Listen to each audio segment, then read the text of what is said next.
left your head," Laurel whispered, and drove Oswald flat just as a rifle ball tore through the bunk where his skull had rested. He woke fully beneath her, a blanket twisted around his boots, her lantern held low between them, and his Winchester 3 unreachable strides away. An old deputy's reflex sent his hand toward her wrist before his mind caught up. He stopped the movement the instant the lantern showed him Laurel's frightened face. Then a torn agency passage ticket slipped from her dress, and he understood the shot had followed the woman he had pulled from a wreck 4 hours earlier. The line shack smelled of kerosene and fresh split pine. A ragged hole smoked in the bunk board. Laurel kept one hand on Oswald's shoulder, while she lowered the lantern against her chest, using its glow to throw a false shadow on the far wall. Outside, a horse moved through the scrub, not fast, not frightened. Whoever sat that saddle was waiting to learn whether the shot had done its work. "I am sorry," Laurel breathed. "I am so terribly sorry." Oswald did not reach for the rifle. Lunging toward a gun while another rifle watched the window ranked high among the foolish ways a man could die. He listened until the rider turned east and the hoofbeats faded. Only then did he look at the paper caught against Laurel's bodice. The stamp belonged to a St. Louis matrimonial agency. Beneath it stood the name Lawrence Wilder. Laurel saw him reading. Shame crossed her face so quickly it looked practiced. "Do you want me to stay down?" Oswald asked. "Crawl for the Winchester or open the back door?" She stared at him. Folks in danger were usually told what would happen next. They were rarely asked what they wanted. "They have gone," she said. "Gone is different from finished." She lifted herself away and set the lantern down. Her skirt was torn at one knee, and a shallow cut marked her temple from the stagecoach window. "I will leave before dawn," she said. "I can cross the creek and keep south. I will not draw another shot to you, Mr. Ramsey." Oswald sat up and freed his boots from the blanket. "I have had more restful mornings." Her mouth trembled, but never one so well lit. A startled half-laugh escaped her. She caught it at once, as if laughter was another liberty requiring permission. Oswald examined the bullet hole. It sat too high for a killing shot at a sleeping man. The marksman had wanted noise splinters and fear. He wanted Laurel frightened back toward the road where someone would be waiting. "You are not walking south," Oswald said. Her chin came up. "You do not decide that." "No." He took his hat from a peg. "But the South Trail crosses open ground for 2 miles. Red Fork is 5 miles east, with Wall's witnesses, and a woman named Loretta Jarvis, who has never obeyed a bully in her life." Laurel glanced at the door. "Your choice," he said. "But choose with the whole map." For a long moment she said nothing. Then she folded the torn ticket and tucked it back inside her dress. "Red Fork," she said. They left by the wash before sunrise. Oswald rode his bay gelding and led the spare mare for Laurel. He kept far enough ahead that she could turn away, without asking him yet, near enough to hear if the mare stumbled. She did not turn. Red Fork Relay Station stood where the stage road bent around a low ridge, its yard ringed by corrals, sheds, and rough-hewn buildings. Loretta Jarvis owned the inn, leased the stock pens, and ruled the breakfast room with a wooden spoon that had ended more quarrels than most sheriffs. She took one look at Laurel's torn dress and Oswald's face. "Kitchen," Loretta said. "Explanations can wait until the biscuits are safe." Oswald introduced Laurel as a passenger from the overturned westbound coach. He mentioned the cut at her temple and the bruising along her ribs. He did not mention the rifle ball or Lawrence Wilder. Loretta gave Laurel clean water, a plain brown dress, and the small room behind the pantry. By noon, Laurel should have been asleep.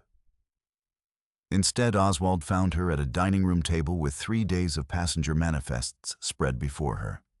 She sorted them by route, corrected a fare added twice, and placed each coin in a straight row beside the ledger. Loretta watched from the kitchen door. Planning to take my books by force, Laurel snatched her hand back. Forgive me. I saw the total was wrong. So did I. Loretta pushed the inkpot toward her. Finish the page. Oswald turned away before either woman caught him smiling. The work suited Laurel. She apologized when she borrowed a pencil and when a driver bumped her chair, yet when a freight hauler tried to short Loretta $2, she recited his charges from memory until he paid every cent. At dinner, she checked that the drivers had bowls before taking one. She gave the last cornbread to a feverish teamster and claimed she had eaten in the kitchen. The next morning, Oswald filled a plate with eggs, ham, and potatoes. He set it behind the ledger where no traveler could mistake it for common property. Laurel looked from the plate to him. Is this an accounting error, a severe one? It contains enough food for two. Then worse than I thought. He went outside before she could refuse it. When he returned, the plate was empty, and the ledger had been squared precisely with the counter. She had noticed his care and chosen not to shame it with thanks. Their rhythm formed between stage horns. Laurel checked tickets and labeled mail sacks. Oswald changed teams and loaded trunks. She learned which drivers required coffee before speech. He learned she hummed when numbers balanced. One afternoon, she tied a tag bearing his name to a canvas saddlebag. You are wasting ink, Oswald said. The mules cannot read. Organization is a comfort. A sorrel mule stretched over the rail caught the tag and tore Oswald's name neatly in half. Laurel studied the ruined card. I believe he has read enough to form an opinion. Her laugh came softly, but this time she did not swallow it. Oswald made a serious inspection of a gate that required none at all. For years he had kept his life narrow on purpose, a bed, a horse, a job with a known route. Nothing that could ask him to remain after the season changed.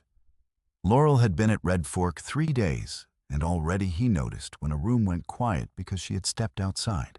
He called it poor concentration and resented the lie. At night, Laurel slept in the pantry room with her boots laced and her satchel tied shut. A heavy oak chair partly blocked the hall door. Oswald moved it against the wall. The next morning she studied the clear path to the exit, then found his gaze across the room. He expected an apology. She gave him one small nod. It felt more intimate than gratitude. That evening, the telegraph sounder chattered in Loretta's office. She read the message twice. Lawrence Wilder arrives tomorrow, she said. Claims he is searching for a missing passenger. Laurel's hand went still over the ledger. Oswald remained near the bar. Every part of him wanted to stand between her and the door. He stayed where she could see him without looking around his body. Loretta laid a second paper on the counter. There is an eastbound coach Sunday. I can hold a seat under another name. Laurel looked at the offered escape, then at the open manifest. Floretta Mercer, she read. The name appeared beside ticket number 4092. Laurel compared it with the sequence printed along her torn ticket. What does it mean? Loretta asked. Wilder buys blocks of passage, Laurel said. Women are promised homes or marriages along the main road. Near the territory line, he changes the destination and calls it a clerical correction. And yours? Oswald asked. A mining camp south of the Canadian River. No church, no family. Only a man who had paid Wilder and expected a wife to arrive like freight. Oswald felt old anger wake in him, the kind that had once sat too easily behind a badge. Laurel touched Floretta's number. She is next. Then we warn her. Wilder will expect me to try. Most men expect the world to arrange itself around their cleverness. Loretta pushed the Sunday ticket closer. You need not decide tonight. Laurel folded her torn paper. I will stay until Sunday. Not forever. Not even until Monday. Still, Oswald's lungs loosened as though she had granted him something. Lawrence Wilder arrived the next afternoon with trail dust brushed from an expensive coat and a silver-headed cane he did not need. He entered the station like a man inspecting property. His eyes found Laurel behind the counter. "There you are," he said. "The line's lost parcel." A spoon paused, a chair scraped. The threat beneath his pleasant tones spread through the room. Laurel placed both hands on the counter. Oswald saw her fingers twitch toward the coins. She began aligning them one by one. "Do you have a ticket to present?" she asked. Wilder smiled. "I have a contract. You have a paper for passage and introduction. It does not give you ownership of my person. That distinction will not comfort the agency when it totals your debt." Oswald stayed near the wall. His hand rested beside his holster, not on it. He wanted Wilder to know the weapon was there, and Laurel to know it would remain there unless she asked otherwise. Wilder glanced at him. "Ramsey, the company employs you to guard coaches, not steal passengers. I pulled her from a wreck. And now you interfere with company business." Laurel's coins clicked together.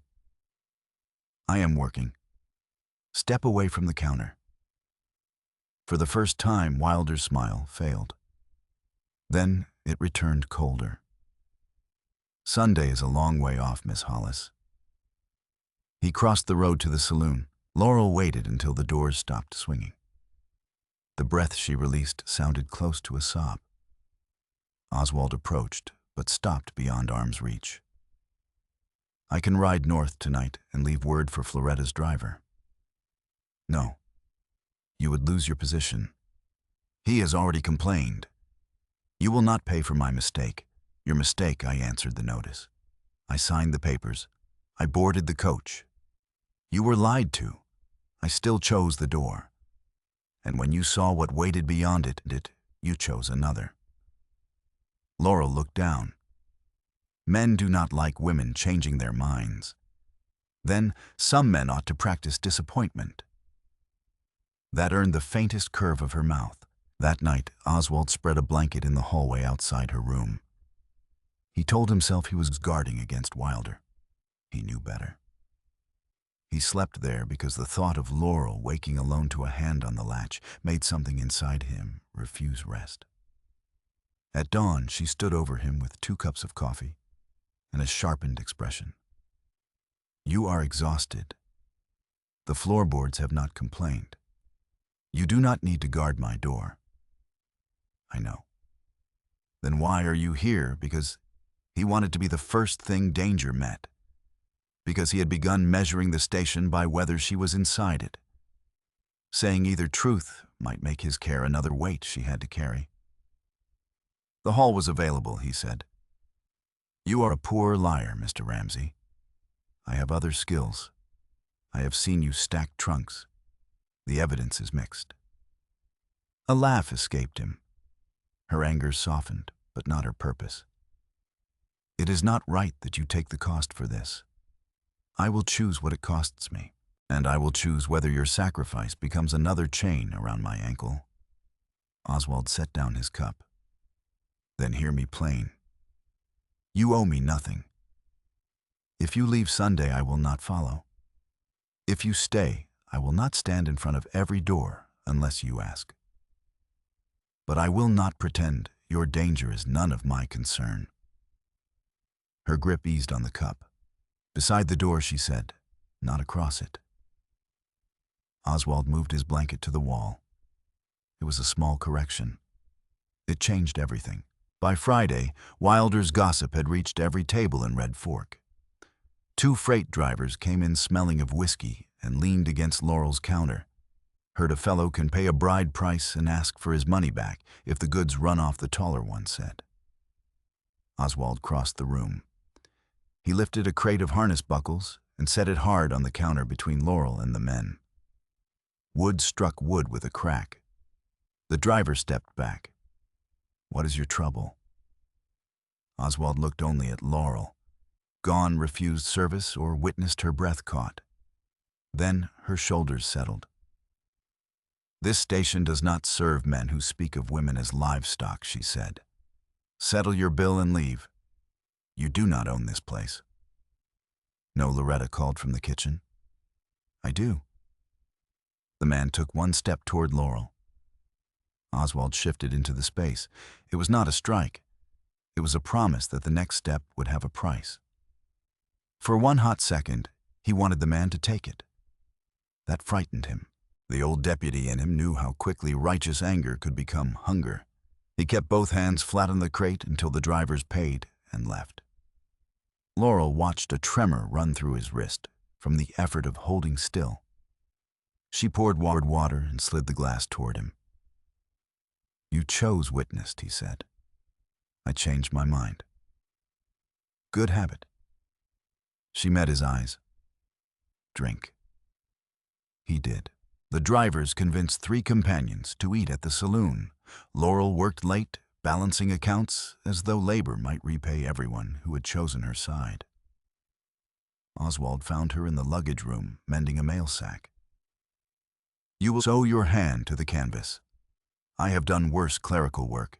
You count every kindness as a debt. She pulled the thread too tight. And you place yourself in front of every blow, as though surviving one would make you selfish. Oswald went still. You think your only worth is being a shield, she said. When someone asks you to step aside, you call it respect while you wait nearby to bleed. The old badge in his trunk seemed suddenly heavy. I wore a star once, he said. County deputy in Texas. Laurel waited. A husband came with a court order. His wife had fled after he broke her jaw. The paper said she belonged at his household, and I returned her because the order was lawful. He stared at the hat in his hands. She begged me not to. 3 months later, she was dead. The room held the smell of canvas and lamp smoke. Outside, a horse stamped. I left the badge in a drawer, he said. Then I took work with smaller rules. Guard the coach, count the trunks, keep the road open. I thought I could do less harm if I never chose beyond the order. And now I know a simple rule can still be cowardice. Laurel laid the sack aside. The agency form had lines for my age, height, cooking, sewing, church attendance, even my teeth. There was no line asking what kind of life I wanted. What kind do you want? She looked more frightened by the question than she had by Wilder's threat. I want a counter where a traveler is asked where she means to go before a man decides for her. I want wages beside my own name. I want one room where I do not sleep in my boots. The picture tightened Oswald's chest because it was small enough to live in. Loretta has your Sunday ticket, he said. You can build that life somewhere Wilder cannot find you. Is that what you want? I want you safe. That was not my question. No honorable answer could be both truthful and easy. I will hate the sight of that coach leaving. The sentence cost him more than drawing a gun ever had. Laurel rose. One step remained between them. Then do not pretend you feel nothing. I feel too much to make staying another debt. Her breath caught. For a moment he thought she might touch him. Instead, she broke the loose thread from the mail sack. Beside the door, she reminded him. Beside it, Saturday morning brought Wilder back with 2 company men and a folded document sealed in red wax. He chose the crowded breakfast hour. He slapped the paper onto the counter. Breach of contract. Miss Hollis owes the agency passage board and placement fees. Until the debt is settled, she returns under my supervision. Oswald unbuckled his gun belt. The room tightened. He laid the Colt on an empty table and walked forward unarmed. Wilder smiled as though he had won. Oswald stopped where Laurel could see him. Where do you want me? Her hand trembled once. Then she pointed to the right side of the counter. Here, not in front of me. He took the place she chose. Wilder pushed the paper toward her. Sign the acknowledgement. No. I signed for passage to a household near Fort Gibson. You altered the destination. You have no proof. Laurel opened the passenger ledger and placed the torn edge of her ticket beside it. Tickets 4088 through 4096 were purchased together, she said. The public manifest sends each woman to a family stop. Your routing marks them for camps and freight spurs after the territory line. The company men exchanged a look. Wilder's face darkened. You stole company records. I copied what passed through my counter. You are a thief and a runaway. He seized Laurel's wrist. Oswald's hand closed around Wilder's forearm. He applied slow pressure until Wilder's fingers opened. Every angry part of him wanted to break the bone. Oswald, Laurel said. He released the man at once and returned to her side. Wilder rubbed his arm. You're finished with the line, Ramsey. Likely. Laurel faced the room. Her voice shook on the first word and steadied on the second. Floretta Mercer arrives tomorrow on ticket 4092. Mr. Wilder promised her a widowed farmer with 2 children. His routing sends her to a mining camp south of the river. One company man lifted the ledger. Wilder. What is this Mark internal business? It is fraud, Laurel said. And everyone here has heard her name before she arrives. That mattered more than the paper. Drivers, cooks, and travelers knew Floretta's name now. Wilder could no longer hide her inside a correction no one had seen. Wilder's gaze moved from the ledger to the room. Then he gave the broader company man a quick 2-fingered signal. The man's coat opened. His hand slid toward the revolver riding beneath it. Oswald had left his Colt on the table behind him. He shifted one boot forward and fixed his eyes on the man's wrist. He would not beat a bullet, but at this distance he might spoil the draw before the barrel cleared leather. The room stopped breathing. 2 sharp clicks broke the silence. Loretta stood in the kitchen doorway, with both hammers of her shotgun cocked. Its barrels pointed at the floor between the company men. A hand comes out holding iron, she said, and I replace my floorboards with what remains of it. The company man slowly opened his fingers and lifted his empty hand. Leather creaked as his arm rose. Around the room, a breath escaped all at once. Wilder's face lost its color. The red fork will not feed your agents, change your horses, or hide your lies, Loretta continued. Take your paper off my counter. The quieter company man removed his hat. I was sent to recover company property, not a woman. Wilder looked around, understood he had lost control not to a faster gun, but to a room full of people who had heard Laurel speak and chosen to remember. This station will be struck from the route, he said. Then explain why your passengers walked 12 miles for breakfast, Loretta replied. Wilder snatched up the paper and stalked out. The broader enforcer followed without looking at Loretta. The quieter man remained long enough to copy Floretta's name into his notebook. When the room emptied, Laurel gripped the counter. Oswald wanted to take her hands. He did not. He pressed one palm against the rough edge of the counter until the wood bit into his skin and held himself where she had asked him to stand. I was going to steal a horse tonight, she said. I know. Her head snapped toward him. I left the south corral unlatched. You helped me plan a theft. I made sure no locked gate could decide for you. Anger flashed across her face, then warmth broke through it. I was not asking you to help me run. No. Then hear me now. I am not running tonight. The words entered him like warmth after a hard winter. Loretta lowered the shotgun. Good. I need someone to repair my books, and Ramsey needs employment before he gives the horses legal advice. My advice is sound, Oswald said. The bay bit you yesterday? He objected to the wording. Laurel laughed openly this time. Then she wrote on a blank luggage tag, "Return to Red Fork if found wandering." She pinned it to Oswald's coat. He looked down. Seems unfair to the mule. Laurel crossed out the word if. This time Oswald did not lie to himself about what the gesture did to his heart. Sunday dawned clear. The eastbound coach horn sounded shortly after breakfast. Laurel stood behind the counter wearing Loretta's brown dress. Her boots were laced. Her satchel rested at her feet. The ticket under the name Laura Hayes lay in her apron pocket.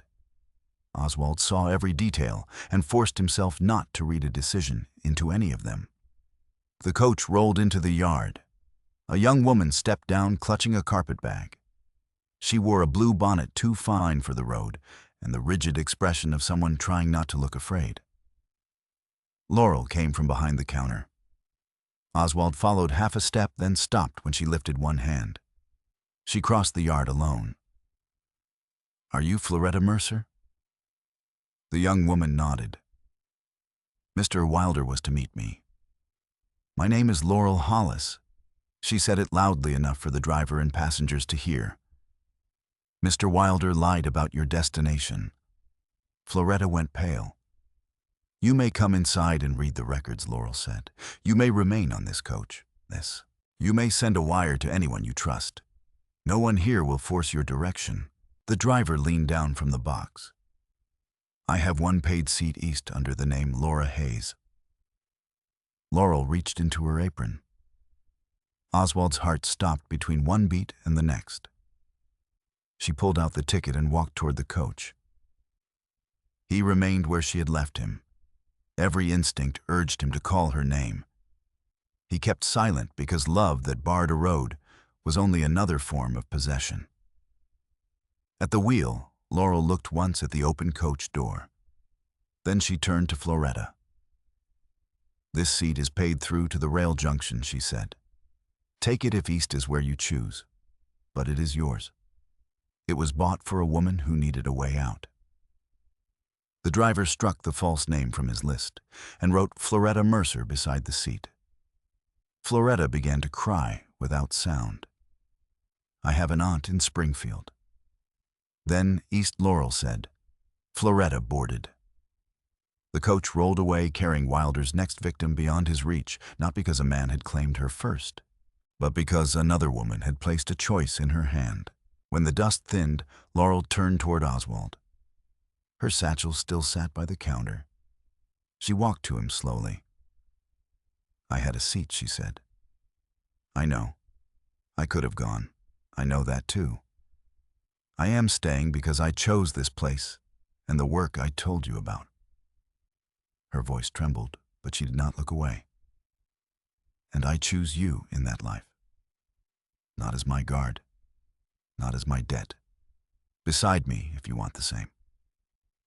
Oswald had faced armed men with steadier hands than he had now. A wire from Fort Smith waited in Loretta's office, offering him another deputy's badge. Once he would have taken it, because danger was easier than belonging. He looked at Laurel and understood that staying required greater courage. "I want the work," he said. "I want this road. I want the woman who leaves me the larger cup of coffee and thinks I do not notice." Color rose in Laurel's cheeks. "I want you," he said. "Not because you need a shield, because you taught a stubborn deputy how to hold his ground without taking yours." He held out his hand. "Will you let me build that life with you?" Laurel placed her hand in his. Yes. Nothing in Oswald's life had ever sounded more certain. She stepped closer. Their joined hands rested between them, plain for the yard to see. He did not pull her against him. Laurel closed the final inch herself and rested her forehead against his chest. He lowered his cheek to her hair. Behind them, Loretta cleared her throat. "Tender moment is costing me labor." Laurel laughed against Oswald's shirt. "Put me on the payroll," he told Loretta. "I was planning to. The horses prefer you to Wilder." High praise. The sorrel mule remains undecided. Later, Loretta called them into the back office and drew a narrow ledger from beneath the false bottom of a drawer. Its pages held dozens of women's names. Red marks beside some led to stations, innkeepers, widows, churchwomen, and trusted drivers. I did not begin buying escape tickets with Laurel, Loretta said. People along this road watch the agency routes. We cannot stop every liar, but we can make it harder to move a woman unseen. Laurel opened her torn passage ticket. Near the lower edge sat a short red dash. It means someone at the St. Louis boarding house suspected your route, Loretta said. The mark told any keeper who knew the code to ask questions. Your coach wrecked before you reached us, and Wilder found you first. But the warning was there. Oswald knew the mark had not saved Laurel. It had not stopped the wreck, the rider, or the rifle ball. She had saved herself each time she chose another road. Still, the red dash meant another woman had seen danger and tried to leave a light burning ahead. Laurel closed the ledger. I want to help keep the names. Then the counter is yours whenever I am in the kitchen, Loretta said. Oswald glanced at Laurel. And what is mine? The yard the night arrivals, and every mule literate enough to object. Laurel's warmed the cramped office. By evening, ordinary noise had returned, pots in the kitchen, harness rings in the yard, a driver arguing with a wheel hub. Life went on, but it had changed its shape around them. Laurel slid the two halves of her old agency ticket beneath the glass top of the counter. Not as proof that paper had owned her, but as proof that routes could be changed and a name could belong to the woman who spoke it. Oswald came in carrying his bedroll. You are not sleeping in the hallway again, Laurel said. I had gathered that. The room across from mine has a bed. So I have heard. The door to the yard stays clear. Always.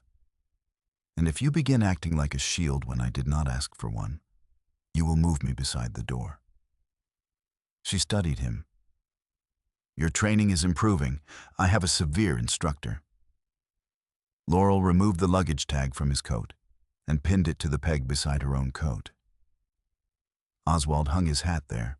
The sight struck him with the particular ache of a man who had spent years leaving before any place could ask him to remain. Laurel carried the kerosene lantern onto the porch. Twilight had turned the road blue-gray. She passed him the iron handle, still warm from the lamp. Hang it higher. Oswald hooked it to the highest beam. The light spread over the yard and the hitching rail and the road beyond. It was no longer held low to cast a false shadow for a rifleman. It burned high and steady, a clear sign to any traveler coming through the dark. Inside, Laurel's coat hung beside his hat. At the counter waited a ledger with room for more names. And beside Oswald stood the woman who had once pinned him to the floor to keep him alive, now choosing freely, plainly, and with her hand in his to build a place where no road was mistaken for a command.